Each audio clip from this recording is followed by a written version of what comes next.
I'd like to tell everyone that we've come here today, stand in front of City Hall, which we feel is a building that is oozing with arrogance and entitlement right now. Over the course of the last week, we have seen from City Hall a complete ignore of what the people of Brainerd have been saying for the past 6 months. During the course of the Finance Committee meeting and the course of the Budget Committee meeting which took place last night, what we have seen is the City Council, Park Board, and other functionaries in the government simply behaving as if absolutely nothing has happened for the past 6 months.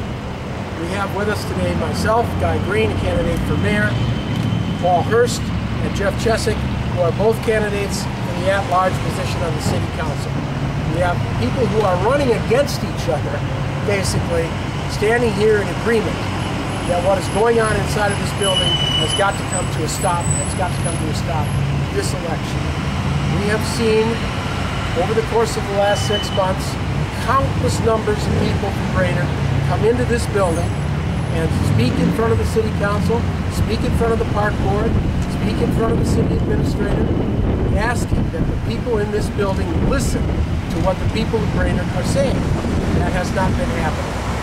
In the course of those meetings, there has not been, for example, a single person, not one, who has testified in front of those committees in favor of the plans put before the Park Board. At the last meeting of the Finance Committee, that was the same situation again.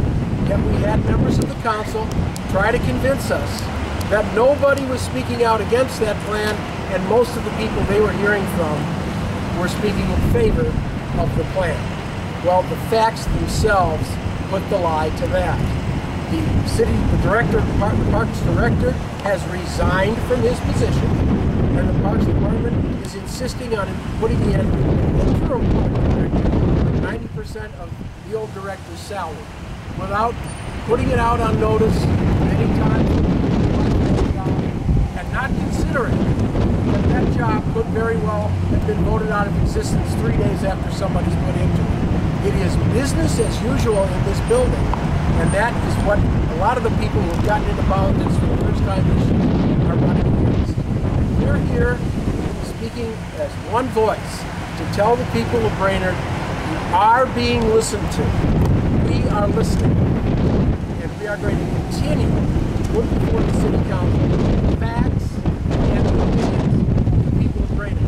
It is up to the City Council whether or not they want to listen, and at this stage in time, they are not. The same plans they had before the 6 months period has started are in place again as a result of the Budget Committee meeting last night and the Personnel and Finance Committee meeting of a few days ago. That will not feed the bulldog in this election. The people are awakened, just like they are all across the country, saying to the status quo and the powers that be, you will listen to us and the decisions will percolate from the bottom up, not descend from the top.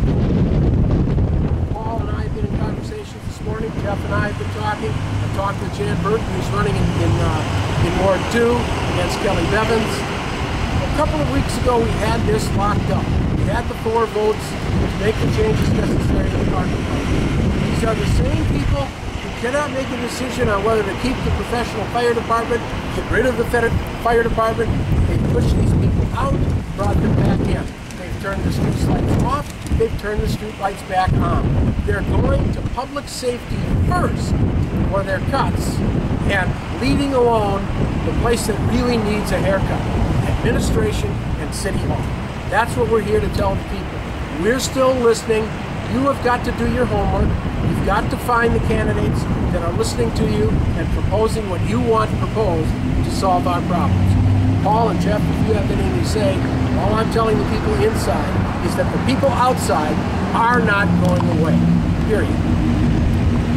I will add that public safety is first and foremost.